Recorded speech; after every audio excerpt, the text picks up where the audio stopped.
and the Los Angeles office. Currently, I'm in charge of the LA office. That's our #1 office in the US.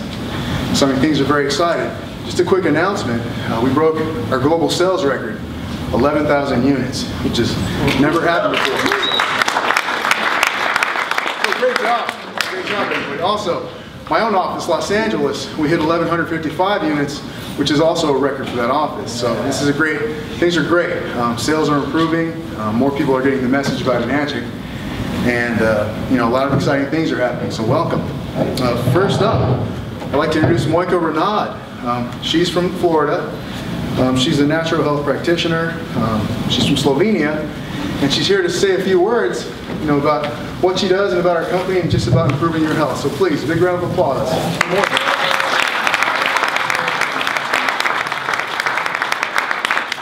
Hello everybody, I'm so happy to be here, and I'm so proud of Colton and Laura, whom we met in Orlando when they still used to live there. And then they came over here and started this whole big group of people. So I'm so happy to be here and represent health. I'm all about health.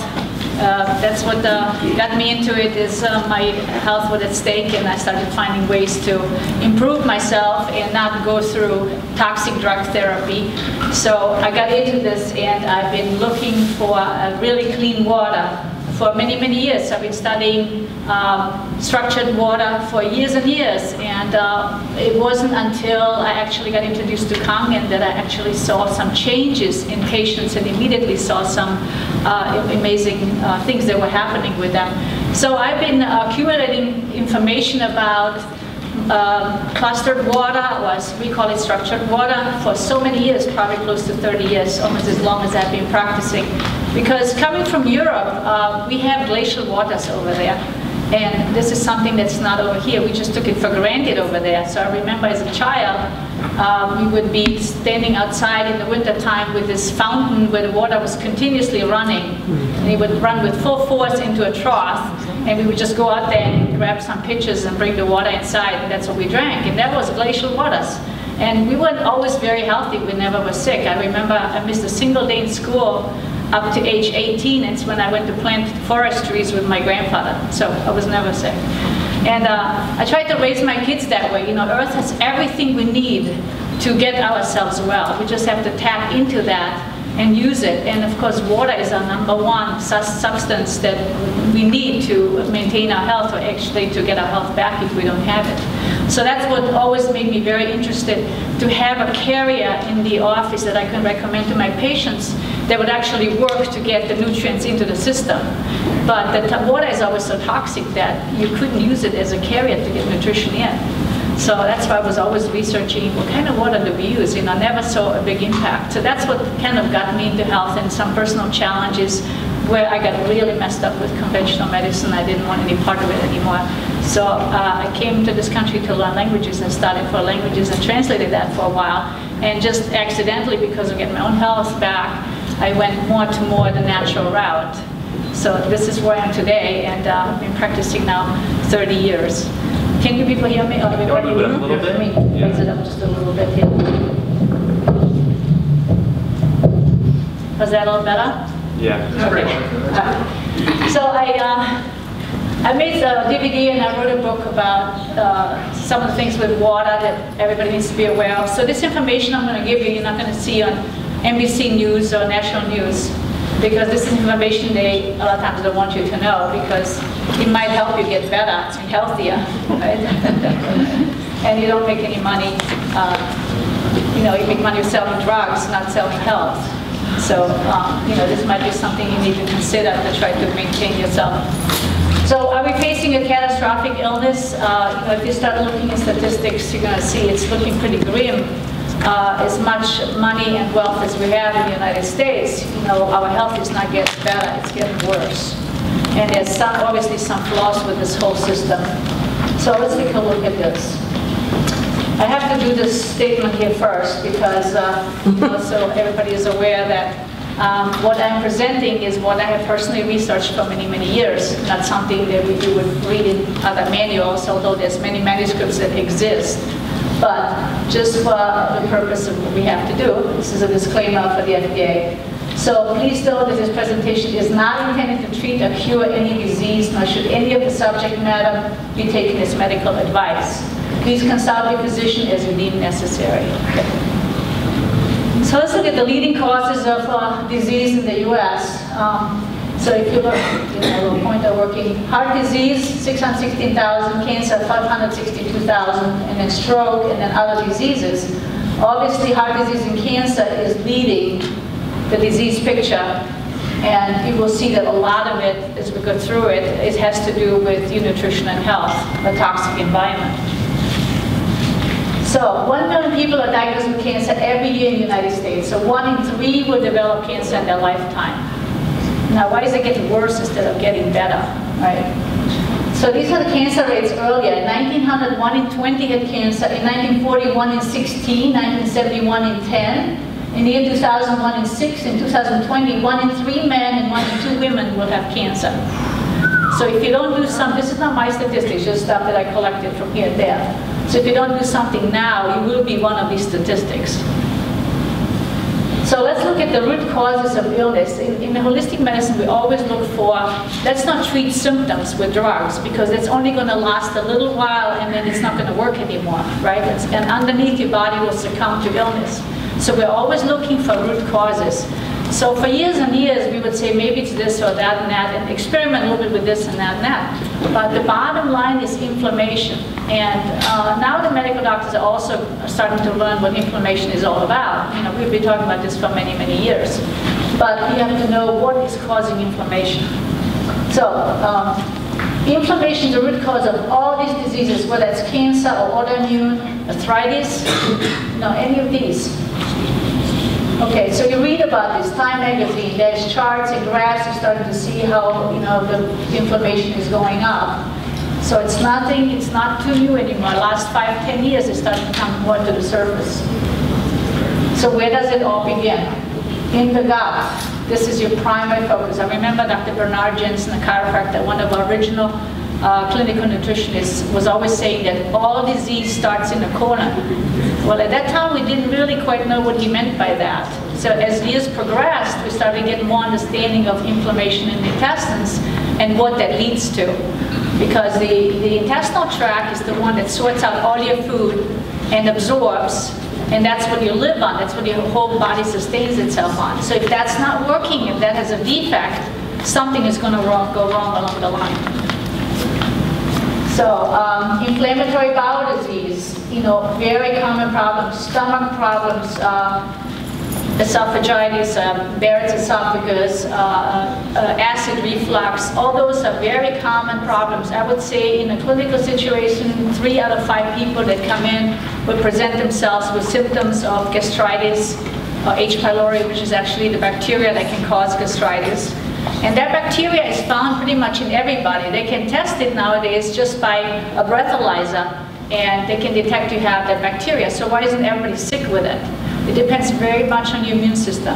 When your stress is high, the bacteria starts growing more, and it will go into the small intestine, duodenum, and it will hide there. And then it goes to the stomach and starts causing inflammation and ulcers.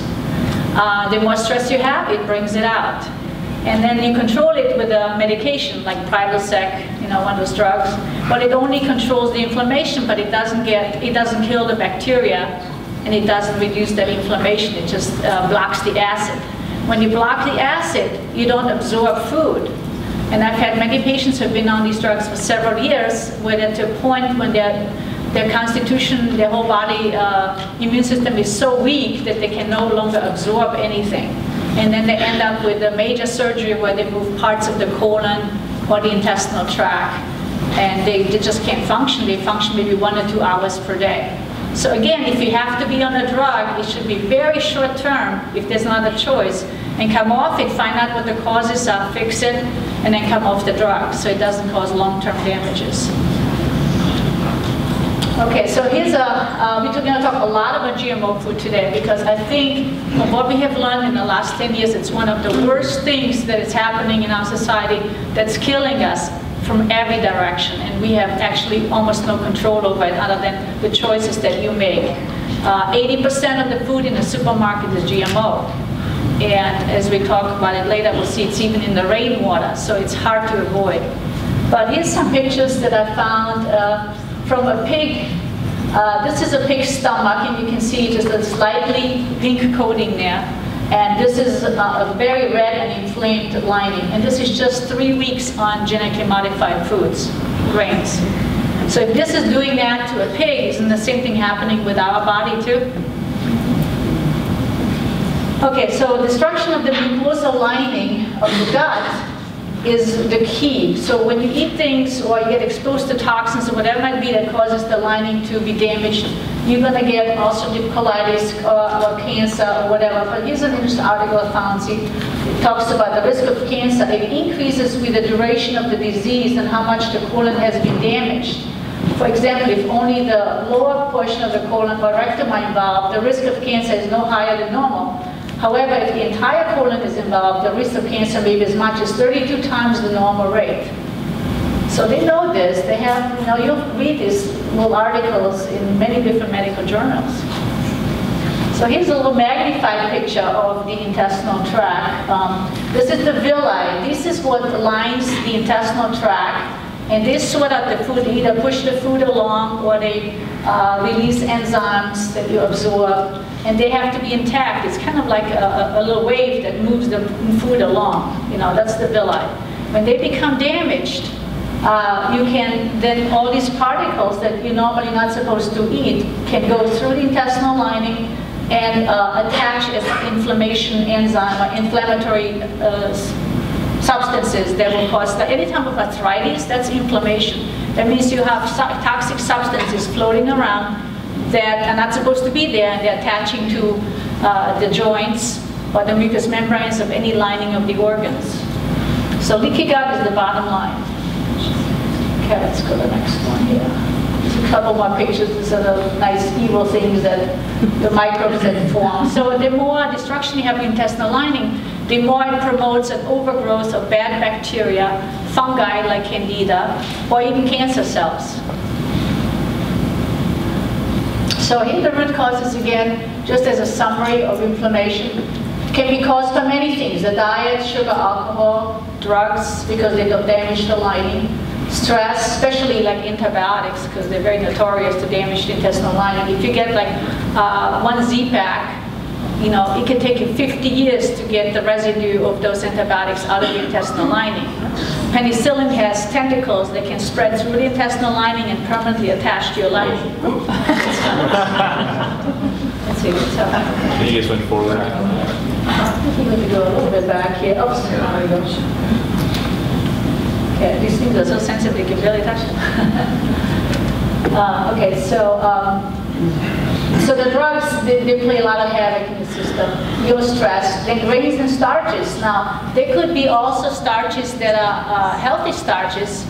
They are, internally, they convert to sugars. And we already eat too many of those. When I test people on my computer systems that I have, if I test the diets, it always comes up, the person needs more protein and less carbohydrates. Because we're a carbohydrate society, that's what we eat most of the time. It makes a difference if you have something that's organic or not organic, but you can still eat too many starches altogether, so keep that in mind too. Okay, then processed food, we all know how bad that can be. There's sometimes ingredients in there you can't even pronounce. More than a sixth of our food is not even food. And then environmental things would be pesticides, heavy metals, chemicals, toxic skincare products, and cleaning products, and then parasites, bacteria. All these things can be absorbed through the skin very rapidly. And they did tests in Germany where in 15 seconds, if you put something on the skin, it would show up in an organ. For example, they took some thyroid cuttings from an animal and they would make them radioactive and absorb it and then put it, smudged it on a person's body. And in 15 seconds, it showed up in the thyroid. So it knew right where to go. So those are intrinsic factors that the body recognizes immediately and pulls them in. So if you put in these chemical toxins like that, the body doesn't know what to do with that because it's a foreign material. We don't have any genetic coding how to deal with chemicals. So consequently, these chemicals stay in your body. So when I test a patient, the highest numbers that we always see is pesticides, chemicals, heavy metals, and pharmaceutical drugs, because they don't leave the system. So you need something to pull those out. Okay, then the gut-brain connection, we start to have more understanding of how important that is. Anything that happens in the gut will affect the brain. Serotonin is something that you need to feel good, to be happy, to sleep better with. It's for depression. It's a natural neurotransmitter for depression. When 90% of your serotonin is formed in your gut. So if there's some problem with malabsorption and stuff like that, you will not make serotonin. No wonder that 90% of the population is low in serotonin, because all these toxins are interfering with the production of serotonin. And then the depression, major depression that we have nowadays, in young kids already. Now it's suicides and everything, There's a lot to be said about some of these murders that are being committed, like the last incident they had with this German pilot flying the plane into the mountains, right, a young guy. When I first read the article, I said, I bet you he was on some kind of psychiatric drugs.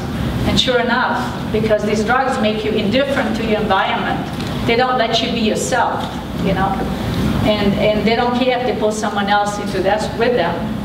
That's just the effect of these drugs. And I've collected over 60 incidences so far that we've been able to link to that person being on some type of psychotic drug, like the Columbine High School incident where he shot all those other kids, So it's really sad to think about that when we put young kids on these drugs. They don't know what effect these drugs have. They might not even be aware. Some of them say, I don't remember anything. They're so out of it. It takes total control of your body. There's so many other things we could do to improve their nutrition. If you just improve the nutrition, you could probably improve 70 to 80% of those behaviors, if not more. Okay, so let's go a step further.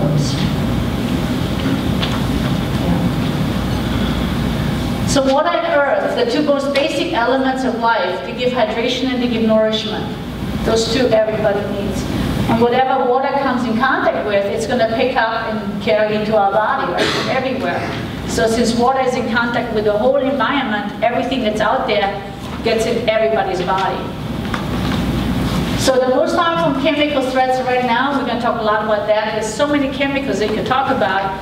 Each one, in time, they figure out that each chemical causes a damage of some kind. Like recently, they just found out that triclosan, which is an antibacterial chemical that's found in every soap and bathrooms, and it's in Dawn dishwashing liquid, it's in Colgate toothpaste. That's actually an extremely toxic chemical that causes tumors and cancers very fast. And it's been out on the market for over 30 years. Now they're finally going to put it off the market. So they're always discovering something new. We know they're bad, but we can't do anything about it until finally a group of people care enough to put some information out there and say, we need to get that off the market. Okay, so these two really bad chemicals we've been dealing with that are causing most of the degenerative diseases is, we call them gender benders or xenoestrogens. Okay? They cause the feminization of fish, animals, and people, genetic mutations, we talk about that a lot, endocrine abnormalities and formation of tumors and cancers. And where are they found? Okay, just some examples. Aerial spraying and spraying of our crops. And here are some of the most common ones. You probably have heard of these a lot, the bisphenol A, the most studied chemical in the world to be an endocrine disruptor. Phthalates, all your plastics, right? It's hard to even find things that doesn't have plastics. You go to the store, everything's in plastic. And then parabens in skincare, PCBs in skincare as well as many other places. Bleaching compounds, dioxins, and pesticides, herbicides, and heavy metals. And there's many. I just listed 3 of them there, but there's many. Those are all very common. At one time we thought bisphenol A is an endocrine disruptor. We didn't think any of the others have the same capacity to be an endocrine disruptor. Now it's almost every chemical that they're researching. The bottom line is it's an endocrine disruptor. Okay, so here's just some things about bisphenol A, everything that's been linked to. I think most of you have probably learned a lot about that by now, so we can skip over that.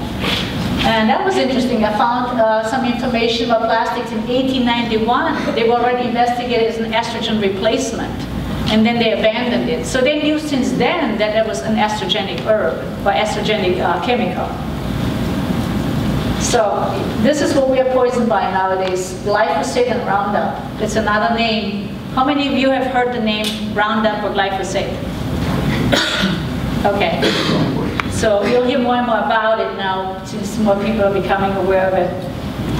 Very, very toxic. It's used on all the crops unless they call it, unless they say it's organic, and it probably doesn't have it, unless it was carried by the rainwater. You know, there's a chance of that. It's in basically everything you eat. The potatoes are genetically modified, the tomatoes are. Now they're talking about genetically modifying apples. Pineapple is already, you know, papaya is already genetically modified. But they all contain this Roundup chemical. Let me go a little further.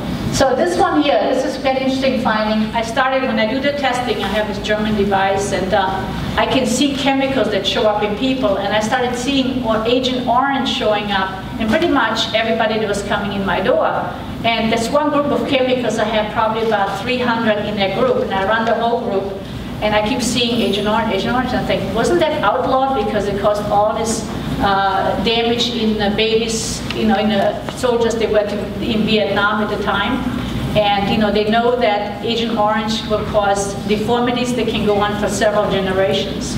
And I thought, why is it showing up in everybody again? And about 8 months after that, I was doing some research and looking to see if they actually have used or approved the use of Agent Orange. And sure enough, this chemical called Enlist Duo, it's a Dow Chemical concoction. They put Roundup and Agent Orange together, and they call that Enlist Duo. Let's give it a double whammy, right? Let's kill them faster than we intended to. And so it's not little, 178 million pounds of these chemicals will be sprayed in 2015. Can you imagine how much that is? And however much more goes into the water supply, right? We'll talk about that. Very scary. Now this is Agent Orange, for those of you who remember some of the, if you Google Agent Orange and some of the deformities, you know, you're gonna get sick that night because the pictures that you see, kids with 3 arms and stubby knees, you know, you always see the same kind of pictures, multiple arms, you know, it's Agent Orange. So I don't know how they got back in the market again. And another chemical I want to bring to your attention while we're here is atrazine. It was outlawed in Europe many, many years ago. It also linked as an estrogen agenda bender, I guess we can call it. Okay, cancer-causing atrazine is the world's #1 water contaminant. That's one reason I brought it up, because you know we're all getting that through the water. It's completely banned in Europe in 2004. Most well-studied pesticide on the planet. Studies have linked it to low sperm count, low fertility, ovarian, breast, and prostate cancers.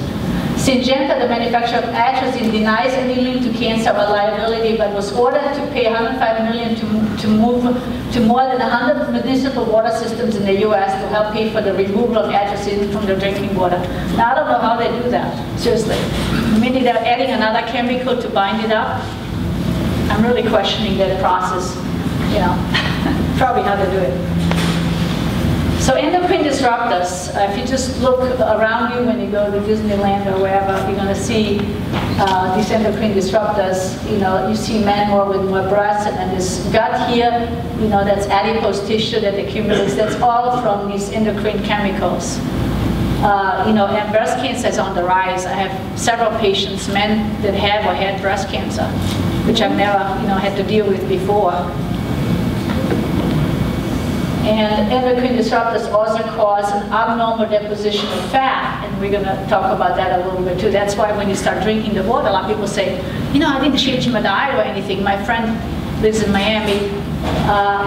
He's an architect, and I told him, I said, you don't eat good, but at least you could drink the water. So he bought a common water machine, and I haven't heard from him in like 3 months.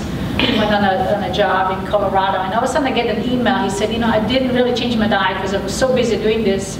He said, but I did faithfully drink the water. I drank close to 2 gallons a day, 1.5 gallons to 2 a day, and I lost 33 pounds.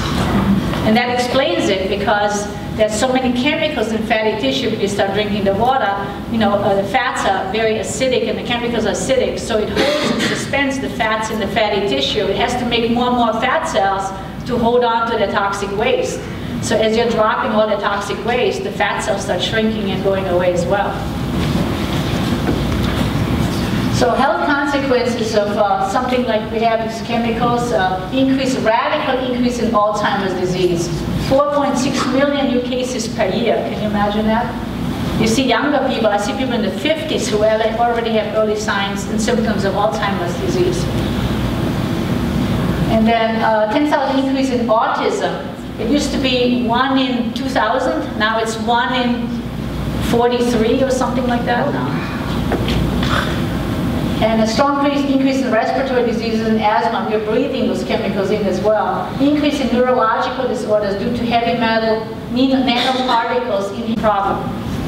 But when they go to Europe, they eat 3 pieces of, now here they'll have a slice of bread, and their lips will swell, or their legs will swell, or their brain gets foggy, you know, they can't function. They go to Europe, they eat 2-3 slices of bread, and nothing happens. But if they had a gluten problem, what was that all about? They would have to react to the gluten in Europe too. But the secret is that Europe does not allow genetically modified foods. There are 43 countries in the world that do not allow genetically modified foods, except the US. Okay, so they say that if you spray glyphosate on the plants, it's a corn plant, that it absorbs only 4% of the Roundup. I've never seen a study that really, how much it absorbs. I think it absorbs more than that. But what happens to the 96% that it doesn't absorb? It gets washed out with the rains, right? Oops. And it gets, with the rains back into our soil and back into our groundwater. So water, again, gets it all. So here's a study that some of you might have seen. Genetically modified corn was fed to these rats in France. And in just 6 months, can you see the size of their tumors? Half the body size was just tumors. Okay, so how do we develop cancer? This is just a summary of what we just talked about. I think this is one of my favorite slides personally. Chemicals from food, water, environment enter the body by absorption from the gut, the small intestine and large intestine. Chemicals change the integrity of the gut, allowing bacteria, parasites, and fungus to thrive. Glyphosate or endocrine disrupting chemicals inhibit the cytochrome enzyme P450. That's a group of enzymes that detoxify the chemicals. We call them xenobiotics. This is a cancer protective enzyme. The lack of this enzyme allows the chemicals in the gut to become 100 times more toxic, and thus the gut lining is damaged and has no protective barrier. This allows the chemicals to escape to the brain and many other parts of the body and allowing tumors to form. That's bottom line. Okay, so let's look a little bit more at some of the studies here. 2011 study detected glyphosate in 60 to 100% of all US air and rain samples. The 2012 study revealed widespread glyphosate contamination in the water, basically groundwater, that's what it should say, somehow that picture got covered. 182 volunteers from 18 different countries were tested for glyphosate in the urine. All were city dwellers and never handled the pesticide, and 44% tested positive. Now this is all over the world, so it means the rain has carried the glyphosate all over the world too. California allows, this is from that Hyperage in Natural News, June 2013, allows 1,000 times more glyphosate in drinking water than needed to cause breast cancer. Another glyphosate slide, I found this one recently, is an endocrine disruptor in human cells at drinking water levels. Okay, just found that one last week. So if you start looking, you'll see it everywhere. Glyphosate induces human breast cancer cells via estrogen receptors. Again, estrogen receptors means these compounds become fake estrogens, and they mimic estrogen, and it gets into the body, and the body says, oh, we're giving some estrogen, that's great. And it goes only so far in, and the body says, oops, that's not the same thing, it's something totally different. But what do we do with it? Well, we're just going to put it aside somewhere, shove it into the fat cells, and let's form tumors with it. Tumors are formed because the body's trying to isolate it from the rest of the tissues, which is a great protective mechanism from the body. He says, what happens with these tumors then? Nothing. They just sit there until they turn cancerous, right? So any kind of fibrocystic breasts, fibrocystic ovaries, fibroids in the uterus, whatever myomas they're called sometimes, is all a sign of estrogen dominance, and it's only a matter of time it's going to turn into a cancer. So be aware of that. So you need to treat that, you need to cleanse the tissues. In the clinic we use a lot of herbs, that's dim vegetables, right? broccoli, cauliflower, cabbage, those things that help to turn these bad estrogens around and hopefully detoxify you and reduce the size of the tumors. You know, we also use some great Chinese herbs in the clinic that really help with this situation, because we get them when it's like 5 minutes before surgery or something like that. You know, we have to act quickly to turn this around.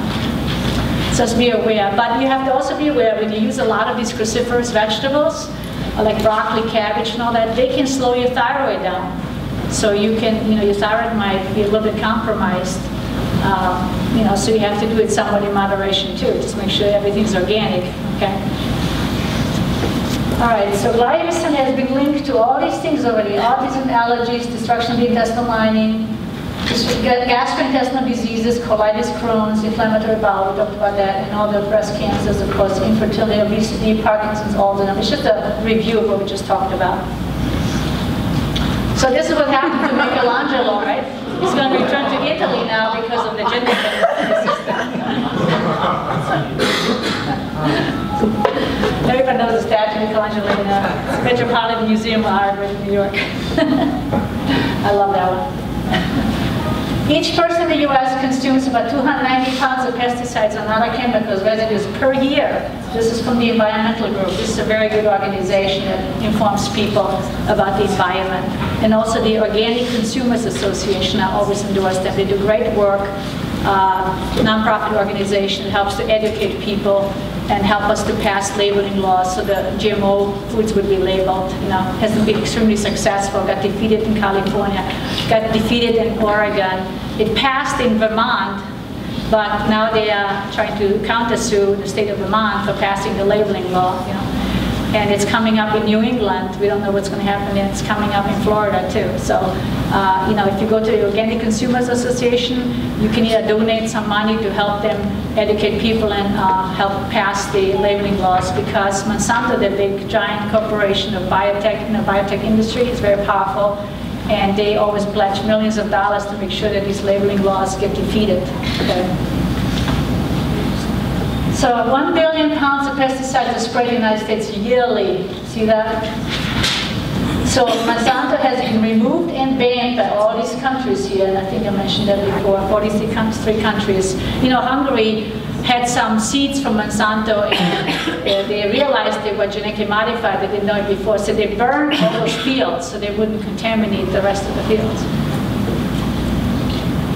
So these are some estrogenic foods you want to be aware of. Some of these foods are naturally estrogenic already, so we already consume them, and then we get an estrogenic chemical compounds on top of that, we really get sick. So pesticides in conventional fruits and vegetables, soy products and corn products, sugar beets. Be aware, everything, if it has lecithin, right, that's a soy product, so you have to know where it comes from. So it's many, many things. Hormones in beef and chicken and dairy. That's why you want to go grass-fed beef and organic chicken and organic dairy, so you don't get that. All the grain-fed animal meats have that in it, of course. Farm-raised fish, they're fed all kinds of chemicals. So you want to eat wild-caught fish, even though wild-caught fish can still have mercury, right? So it's hard to totally eliminate it, but it's a better choice versus farm-raised fish. And the farm-raised fish also get lots of antibiotic baths too. I'm going to give you an example about salmon too. There's a product, or there's a substance, a nutrient, antioxidant, whatever you want to call it, in salmon. It's called astaxanthin.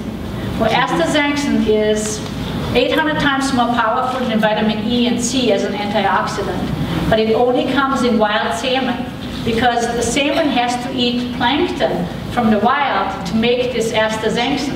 So if you eat a farm-raised salmon, you're not getting any astaxanthin. That's just one of the nutrients that they have identified that's not in farm-raised salmon, besides all the chemicals. And there's probably many others that, you know, we're not even aware of yet until they start doing some more research about that. Okay, GMOs in our foods. Cocoa puffs, right? I had a patient, 42 years old, colon cancer. Very athletic, eats salads all the time, you know, healthy vegetables, stuff like that. Plays tennis all the time, but was eating Cocoa Puff cereal every morning for 30-some years. That's how she got a colon tumor. funny. 75% of supermarkets are producing GMO ingredients. For the beers, you have to look at beers. They have, a beer is very estrogenic to start with, but then they add all these chemicals, corn syrup and everything. They don't have to disclose the chemicals in beer like they have to disclose it on a package of food. So you really never know what you're getting. So you have to, I understand Food Babe, it's one of the girls that really is a promoter of organic and natural food, has a book out now called The Food Babe Way, where she lists companies by name, which ones don't have the GMO chemicals and all that, you know. So it's worthwhile looking into that one. Some of the German beers, you know, because they don't use genetically modified grains there, don't have GMO foods, and they don't use corn syrup there. You know. I had a patient who reacted to, you know that chocolate bar called Toblerone? It's like a triangular bar, comes from Switzerland, right? He has a reaction to that bar, but when he eats it in Europe, he doesn't. So I did some research, and I found out that the bars, when they bring them to the U.S., they put corn syrup in the U.S. or for the U.S., but they don't do it with Europe. So he only reacts to the American Toblerone bars. Now figure that out. It took me a while to figure that one out. Okay, glass of beer. Right? This is what it does, estrogenic, because all the GMO stuff in there mostly, or common water. Well, if you drink a glass of beer, you better follow up with a gallon of water. Look for these symbols. Non-GMO project verified, non-GMO, or bioorganic. So that's always a saving grace, you know? If you don't know if it has it in it, look for the non-GMO label. So how do we store these chemicals? This is a fat cell. You can see they can swell to any size they need to store fat. This is adipose tissue, right? These are fat cells. You see how they're swollen here, and it causes this little dimpling effect. That's what cellulite is all about, right? So it just keeps swelling up. Visceral fat, adipose tissue, that's all that is. Obesity costs you $167 billion annually, because obesity leads to many other diseases, heart disease and cancer and everything else. So how to protect ourselves? Let's just summarize that briefly. Avoid GMO foods, additives and preservatives, because most of them are GMO derived. Let me give you a little example here. Ben & Jerry's ice cream, right? They come out of Vermont. They're actually a little cleaner ice cream than what you see. And they said that they took all the GMO chemicals out, and I'm thinking, I didn't realize that you know, the ice cream from Ben & Jerry's had that many chemicals in it. They said they took out 92 GMO chemicals. And what it was mostly the flavors. All the flavors are genetically modified. So that's what it is. So we get to know. So now they took them out, supposedly. You know, I didn't really follow through on it, but they said they took them out. So, you know, go with organic ice cream, organic coconut ice cream. So make your own. It's so easy to make your own. You know. Okay, so again, it comes back to organic food whenever possible, GMO-free labels. Exposure to and use of environmental chemicals, fertilizers, pesticides, household cleaning products. I noticed that people would change their diet, but they continue using toxic chemicals in their house. You know, and it goes into the system. Had a patient that I saw when I tested, I said, all this green food color would come up everywhere I tested. And she says, I said, do you do something that has green, you know, eat something that has green? She said, no, I eat all organic food. We grow our own foods. We do this, we do that, right? She goes home, she calls me back a couple hours later. She said, I think I figured out where it's coming from. She said, I use Dawn dishwashing soap, the hand dishwashing soap. You know, it's green, right? She was absorbing it from my hands. I said, how many years have you been using it? Oh, probably 20 years. So that's where it came from. Okay, let's see. Skincare products, we talked about that. Drink plenty of microplastic oxygenated alkaline calming water to detoxify daily. You know, you have to always think, how much did I consume that was acidic, and how did I counteract that, you know?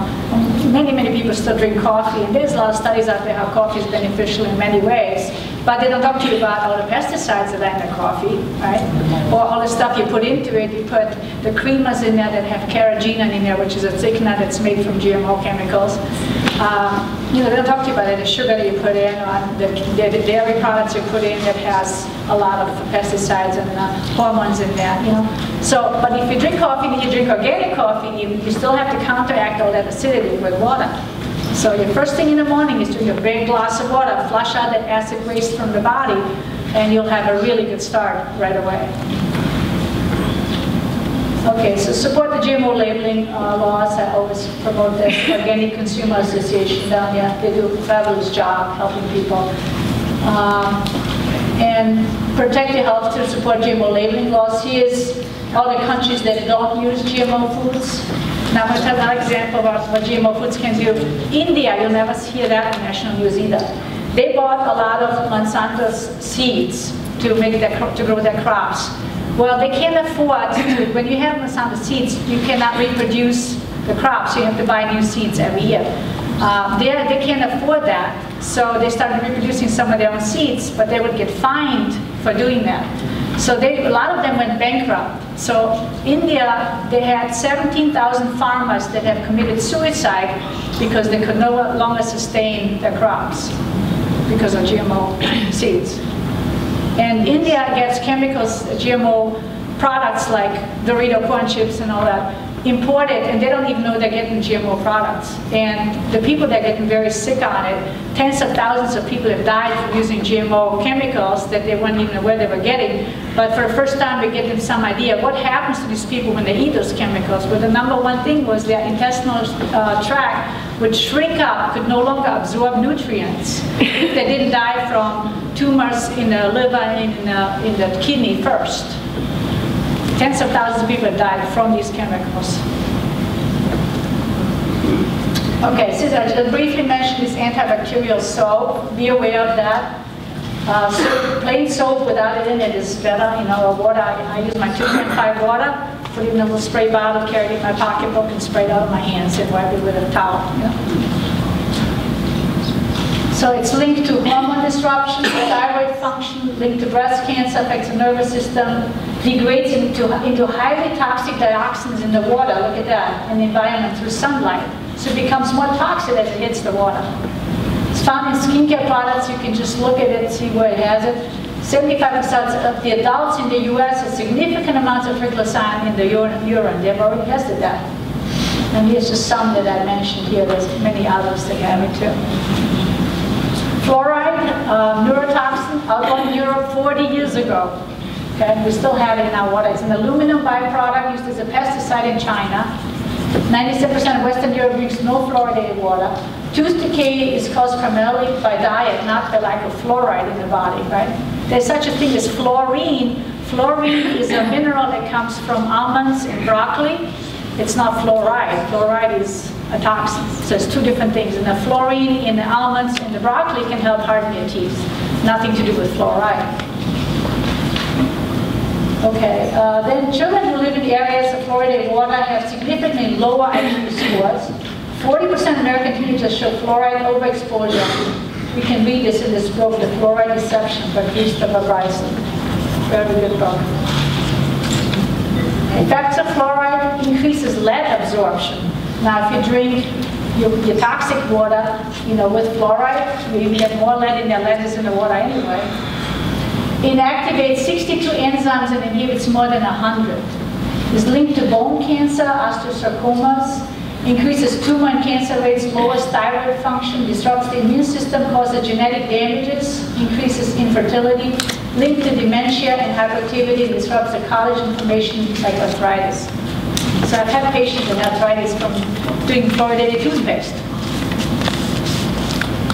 Okay, found in all people in the US is perfluorinated chemicals. It's a funny name there, but it's from industrial processes, non-stick and stain-resistant food packaging, just that alone. Scientists link these chemicals to high cholesterol, ulcerative colitis, testicular cancer, kidney cancer, and pregnancy-induced hypertension. Treatment techniques were unsuccessful in removing these compounds from the water. They have no idea how to get it out. Okay, so how do I find these things? So I do this assessment, and I'll sit down with the patient, and they put their hand on this cradle, and it measures their frequencies. And I have frequencies stored in my system, and it runs these frequencies past the person, and it's reading what's there. If there's the same frequencies in the person, it'll come up on my computer. If it's not there, it just won't come up. And it always comes up with an average score. Like an average score in this case was like a 10 or 10.32, right? So I measure everything against that score. So if that person has an average 10.32 and I find lead as 150, we have a problem with lead, right? Because you want to be as close to the number normal as you can get it. And like I said before, the worst ones that I always see is pesticides, pharmaceuticals, and heavy metals. So here's an example. So see methylmercury, 193, platinum, 173, another kind of mercury, radioactive compounds here, over 100. That's a heavy metal toxic patient. Okay, this one is pharmaceutical. So now remember the same score, 10 something, right? 10 is average. 974 on aspirin. 189 on some other chemicals, and they're all listed here. I tell you the truth, I don't know them all. I look some of them up, and the other ones I said, just the same old thing, you know, chemicals and toxins and pesticides. But that's how high these numbers can be. It's incredible. So my personal first experience with the calming water was that I actually saw it pull this chemical out. I was testing a patient for 18 years, and he came in one day, and his numbers were pretty average, pretty normal. And he came in one day, the numbers jumped to like 300 and 400. So I said, what are you doing? You're remodeling your house or something? Because I'm across the score, I'm seeing high numbers. And he goes, no, I haven't done anything different. He said, although, he said, I started drinking this new water. He said, it's supposed to be a structured water. Do you think that that could do that? And immediately I thought, is your wife drinking it too? He goes, yes. I said, let me test her. So I tested her, and I found the same thing in her. The numbers have quadrupled or more. They, jumped from like 30, 40 to 300, 400 all of a sudden, right? So I brought them back every month, and I tested them. And each month the numbers would go down, down, down, down. After about 3.5, 4 months, they were almost back to normal again. So that's the only time I've seen the water do that was with the Kangen water. And then I said, and then he left me a gallon of water, and I had a patient come in after him, and she had stomach problems with H. pylori, and pain for 3 weeks, So as I'm testing her, she said, what are you drinking? I said, well, I have a friend who brought me some water, I'm just trying it out. She said, can I have a glass? I said, sure, Gave a glass of water, and she didn't say anything. And then when she was done, she came back to my office, she said, whatever water you gave me, my pain is gone for the first time in 3 weeks. So that's my first patient. Second patient comes in, wants to get an appointment, has a tumor on the thyroid, and I couldn't get him in because I was booked like 2 months in advance. So I said, you know what, I felt bad for him. I said, gotta do something, can't let the tumor sit there, And I said, come in every day, just pick up a couple gallons of water, So he came in, and I saw him like 2.5 weeks later, and he says, guess what? He said, my thyroid tumor has shrunk to more than half. So that was my second experience, okay? So it's just so one thing after another happened where I said, there's not many things that can do that. So then I actually got a patient involved who was a NASA scientist. He was an expert in nuclear, I'm trying to remember exactly.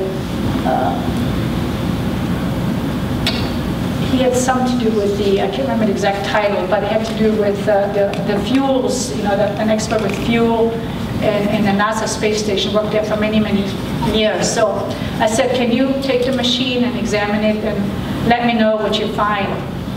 And then I got a water treatment expert of 40 years, told him the same thing. We got a quantum physicist that told him the same thing. And after all of them examined the machine, every one water machine, they said that's the only water I would ever drink.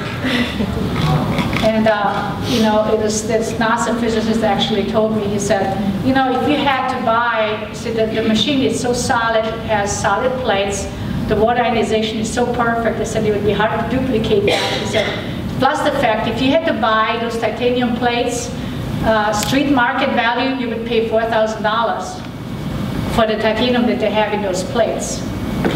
So that's how solidly this machine is made. And he gave me a comparison chart of 28 machines that he had looked at. So we knew we had a good thing at that point, So that's my story, how I actually got involved with time. Okay, let's go a step further. Yeah, there's just some more chemicals there. I think we'll come back. But the reason I put this there, now remember, see this T4D? That's Agent Orange. That's the new name for it. So if you see that name anywhere, it's Agent Orange. And it was number 1, 2, 3, 4, 5, 6, 7, 8th one on a list of 300, right? So let's talk a little bit about chlorination of the water. Chlorination eliminates disease-causing bacteria but creates really toxic byproducts. They are called trihalomethanes. Another one, iodoacetic acid, is a disinfection product found in US drinking water. It's considered the most toxic chemical ever found. How many people hear about that one? Right? Nothing. It's linked to cancer of the bladder, stomach, pancreas, kidney, and rectum, also linked to Hodgkin's and non-Hodgkin's lymphoma. Everywhere we read these chemicals, bottom line is cancer, right? Prescription medicine in fish. This was a picture from the National Geographic 2 or 3 years back. Contaminants of the Great Lakes. Only half of the drugs and other newly emerging contaminants are removed from sewage. Over 1,500 wastewater treatment plants in the US and Canada discharge 4.8 billion gallons of untreated effluent into the Great Lakes every day. Most commonly found drugs are antibiotics, cholesterol drugs, antidepressants, anti-inflammatories, seizure drugs, and estrogens, like hormones. Environmental health news. I think I lost the date on there, but I'll have to restore that. Most common pollutants are water, again, is things we talked about, chemicals, pharmaceutical drugs, personal care products. These are the 3 top ones, then the heavy metals. Then radioactive metals, that's the latest one. I've been seeing a lot of that. I finally did some research. Where are these coming from, you know? Where does everybody have these? Agricultural runoffs, animal and human feces, bacteria and parasites, viruses, stormwater, drainage, and sewage, and GMO chemicals. So here's a list of them. We'll talk a little bit more about the radioactive metals in a minute here. And the effect on our health, of course, they interfere with all the normal biological processes in the body. It causes endocrine changes, female eggs, and taking on male characteristics, reproductive disorders. GMO chemicals are linked with other chemicals and become 1,000 times more toxic, okay? And we know that already. So restoring and keeping on health depends on these 2 things, coming back to nourishment and water. So what type of water is needed to break the strong chemical bonds of these extremely strong chemicals? It takes an ionization process actually to break these chemical bonds. They're so strong that nothing will get it out. Nothing will get fluoride out of your water. That's why it always stays there. So if you have fluoride on a toothpaste, I was talking to the scientist, he said if you put 1 drop on there, that's all you can put on there to not become toxic from it. Well, you know, we put a whole strip of fluoride toothpaste on there. Okay, this is glacial water, so you can recognize the color of these waters so much lighter. That's what I grew up with. In fact, one of these pictures, I think, is the next one up. You see. So this was taken in my hometown. See the bluish look? My family lives about half an hour from that place there. And you can see the water, you can see 30 feet deep into the ground. You can see all the way down on top of that water. See, that's that lake that you can see all the way down. In the United States, all our water comes from treatment plants and they dump it into the rivers. There was something they discovered recently in England. They said ibuprofen, they think, causes a lot of feminization of fish. But there's many others they do too, but it's one they're looking at right now, right? And they said, okay, if there's so many people living along the edge of this river, that means they said there's 22 million people living along this river. So consequently, we have to find so much ibuprofen so many miles down the river. It's a computerized model that they were using. So they actually tested it. They went down to the end of the river where they said, you know, they should find this much ibuprofen. And whatever the computer said is exactly what they found in that riverbed on ibuprofen, because of all the urine going into the river, the treatment plants dumping all it back in, and then ibuprofen not breaking down, you know. So that was just one chemical. This is city water pipe, a picture that my son found on the internet. I thought it was really cool. Glacial waters promote longevity and true health. We know that by now. It has the ability to carry all these things. That's why they're so healthy. Minerals, oxygen, they carry energetic imprints of the earth. We talk a little bit more about that. Carries vital health-giving information, and it has memory too. So the properties of glacial water carries a multitude of minerals of the earth. It has bipolar molecules, hydrogen and oxygen, Hydrogen has a positive charge and oxygen a negative charge. And this forms a crystal-like structure that makes it look like a little crystal. Biological in nature, means whatever the body needs, it fits it. It has a low surface tension of 45 dynes. Okay, ordinary water has a surface tension of 73. It's been found to have 90 dynes. Okay, so 45 is a low surface tension. So when it has a low surface tension, it can really penetrate your body. So it can penetrate the fatty and protein layer of the cells. Now I've had cases when a patient would come in and have a gallon of water there, and as I'm testing, she's drinking a gallon of water. By the time I was done, the gallon was gone and she was still thirsty. Could not get hydrated because she's drinking a water that just was not reaching the cells at all. Okay, so next one. This is the microclusters. You know, they're just really low surface tension. Basically means, well, microclusters to me means basically a low surface tension. That's all that is. I think you skipped one slide. Oh yeah, they're talking about Dr. Flanagan saying thank you. Just keep it over. Dr. Flanagan was a child prodigy.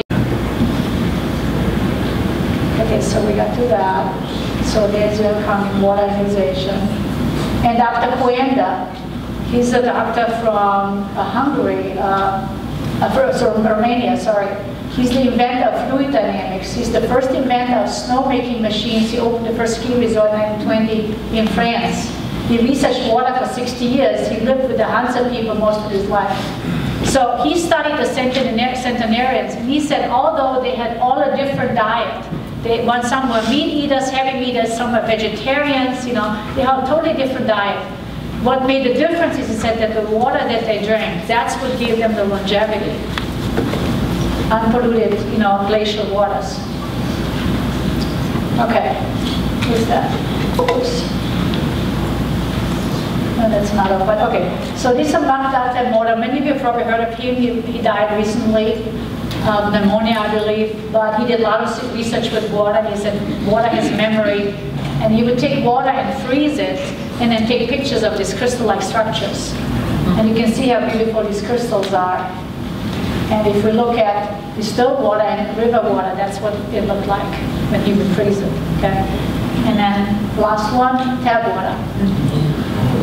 Would ever want to drink that? So he wrote several books. They were translated into 80-some languages. Very good information in it. Okay, so other major chemical sleds, we'll talk a little bit more about this one. You talk about fracking. This is the latest thing. So it puzzled me for years why people would come in with all this nuclear waste in their body, right? And nuclear waste is so toxic that you need just a millionth of a gram sometimes to get a cancer. And if it gets in your body and you don't have anything there that repels it, you'll instantly have cancer. So I was looking into this. I keep getting information about fracking, and I started looking into it a little bit more. I found out that what they do with fracking, they take abandoned mines, and what they call the wells, okay? And they will pump this nuclear waste underground that's supposed to be between 500 and 1,000 feet. And I found that it's usually never 1,000 feet, it's always somewhere around 500 feet. Well, that's just a little bit below the water table. And they've been doing that since 1965, and millions of gallons are pumped underground like this every year. Well, after so many years, that stuff is going to come back out through the water table. Yeah. That's what hydraulic fracking is. Some of you might have probably heard about that. So here's just a couple of pictures, you know, and these pictures, the people that were involved with fracking, I mean, they were getting extremely toxic just pumping that stuff underground. They had to wear masks and everything, but they were dying left and right just by pumping that stuff under the ground. So this is how, you know, see some of these elements, dysprosium, germanium, arsenic, europium, you know, those are barium, those are radioactive compounds, you know, see high numbers there. Here's more praseodymium. You know, we ever heard of praseodymium, rubidium, erbium, uranium, samarium? Right? Crazy. And here's some more, here's another one. I think it's the same one actually. Disposal of nuclear waste. The US government is disposing approximately 250,000 gallons of intermediate level waste each year using this hydraulic fracking. There are upwards of 2 million abandoned and plugged oil gas wells in the US, more than 100,000 do not appear in regulated records. So there's a lot more that we don't even know. fracking since 1960, and this is one of the fracking plants, Union Carbide Corporation, Oak Ridge, Tennessee, dumps 4 million tons of waste fission products, strontium, cesium, ruthenium into underground shale 500,000 feet below the Earth's crust. Guess who owns this Union Carbide Corporation? Dow Chemical. Water contamination. So fracking links to contamination of public water supply and critical aquifers, as well as ties to earthquake upticks near drilling locations that otherwise not prone to seismic activity. This is in True Media, March 2015.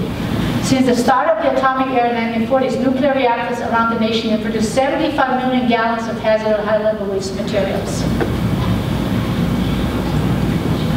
Another one, Associated Press investigation of 2011.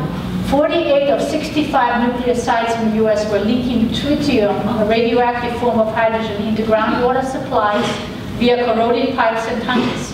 37 were in direct violation of federal drinking water standards, in some cases hundreds of times over. And these are all the sites, he just agreed that I was able to find. Isn't that crazy? So are we ready for this? This engineer, Marisol, is a technical expert for 25 years with EPA's injection program in Washington. This is what he said. In 10 to 100 years, we are going to find out that most of our groundwater is polluted. A lot of people are going to get sick, and a lot of people may die. Wow. And the thing is, you know, that every well and water that they actually tested for nuclear waste now, they are finding this nuclear waste in every well. And you think, well, I have well water, you know, so much cleaner water. You don't even know what's in there. So you get nuclear waste. I love this slide. See, it says here, look, son, this will be all yours one day.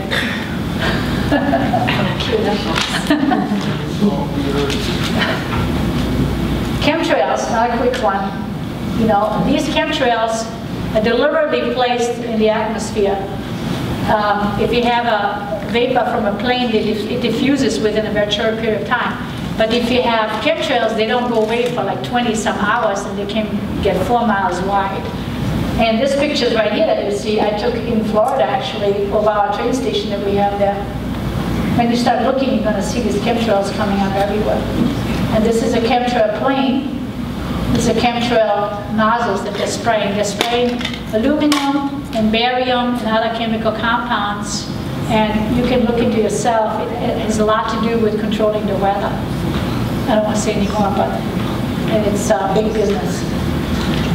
They're spraying these chemicals, see, barium, strontium, lithium, all the things that, you know, I showed you on my slides that I find, right? Mount Shasta holds 1,200 times the normal level of aluminum due to chemical spraying. So where's it coming from? It's just the air, right? Nobody took it up there and dumped it. Okay, aluminum barium found in rainbow. This was February 2010. Here's a website that talks about this a lot, realityzone.com /angels.html. 10 to 20 million metric tons of aluminum were released in the atmosphere in 2010. Aluminum, very high for Alzheimer's. Aluminum does suggest a prominent role for the olfactory system and lungs in the accumulation of aluminum in the brain. Inhaling aluminum dust vapor sends aluminum particles directly into your lungs and are distributed throughout your body, including your bones and your brain. Aluminum linked to neurological diseases, dementia, autism, Parkinson's, asthma, pulmonary fibrosis, breast cancer, and high levels of neurotoxicity. Rain washes aluminum particles out of the air into our water supply. Now, we have a problem in Florida. They call it the greening disease. And it means that the fruit doesn't ripen on the trees. It's been going on for the last 2 years. And it's happening because these aluminum particles are everywhere. They're getting into the water, and the trees cannot absorb the nutrients efficiently, so it can never complete the ripening process of the fruits on the tree. Wow. So we're already starting to see the effects of that. Radioactive metals, some injury health, we talked about that. This is a picture I got from the flume from Fukushima when it first happened, just 3 months later. See that on the water? Wow. March 2012. Most deadly radioactive metals, if you look at plutonium, a few millionth of a gram is needed to cause cancer. And I see it all the time. Radiation in fish, they're bleeding from the gills. And this is a general environmental disaster now. 200 animal and plant species going extinct every day. Heavy metal dust is covering all Earth's crust, rivers, and ocean bottoms. Plankton supplies 60% of our oxygen, 50% has died off. Massive fish destruction is due to lack of plankton growth. Aluminum is found in all river waters across the world, irreversible once it's in the waterways. Destruction of ozone layers, solar heat, and chemical dust destroying plant life, food for animal species and humans. Creation of abnormal flora, fungal and bacterial overgrowth, prions, those are like bad bacteria that grow, parasites causing more disease. We are drinking and not hydrating. We are drinking too many acidic beverages.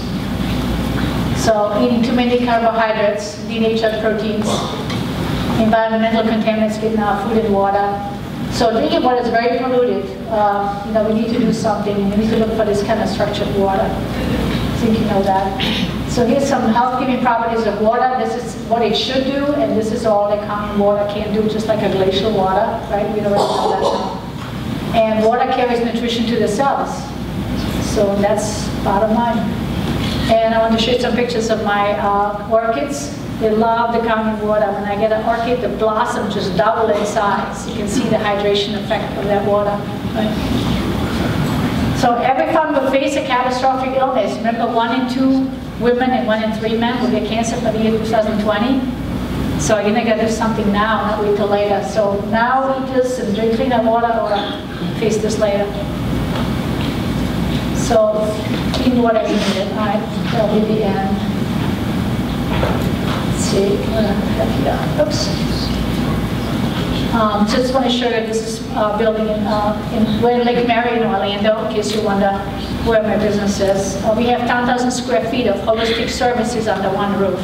It was always my dream to put everything, because if people put toxic chemicals on their skin, it ends up in their body, in their liver, and everywhere too. So I want to put everything. We have organic skincare, organic this, organic that, organic stores, everything under one roof. And here's just a list of all the things that we do there. You can find us on I have a website called holisticoptionsinc.com. I think I listed it on the bottom there. If you're interested, you can look us up on the website. And I have a book out. This is the first edition. I'm coming out with a second edition soon on the missing link in health. A lot of stuff that we discussed today, the fracking, some information like this, all new information. I'll be putting that into the second book. But I have a few books left that I brought with me. So if you're interested in getting some books, they'll be out there at the table. So that's hopefully all good information that you can pass on. Like I said, you won't see that on national news, I think, but if you have friends and family, it's up to you to educate them. I always look at, if I just save one more person and let them see what the picture is, what it's really all about, it's well worth it. So I hope you can take this information and pass it on as much as you can. Mojka, I have a question to ask. Is nothing being done regarding the GMO and the pesticides? Is there no group that exists that is fighting this? The only one that I know that's fighting the GMO chemical is the Organic Consumers Association. They take donations and they help to pass labeling laws. They haven't been very successful yet, other than Vermont. They did pass it. Actually, Monsanto is proposing a new law now. We call it the Dark Act, because it's keeping consumers in the dark, so that no state will be able to propose the labeling law again if that law passes. Really? We'll really be in trouble then. So look at, I highly encourage you to look at organicconsumers.org. You'll get really good information from that website. Yes? Can you just talk about the issue with drinking the water and the stomach acid? I think it's pretty common. Yeah, that's a very good question. Now, everybody says you shouldn't be drinking, this strong alkaline water when you need to have an acid stomach when you're eating, right? It's really true. It's just that you can drink the water up to, 5-10 minutes before you start eating. When you eat, just the first bite that you make will stimulate hydrochloric acid production in your stomach. And that's going to actually stimulate the release of enzymes. And hydrochloric acid is needed to process protein.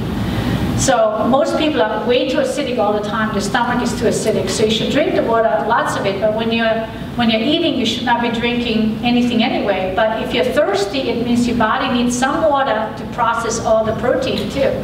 So you need some. It will never change that. It's not true that you can't drink all this alkaline water because it's going to dilute the hydrochloric acid.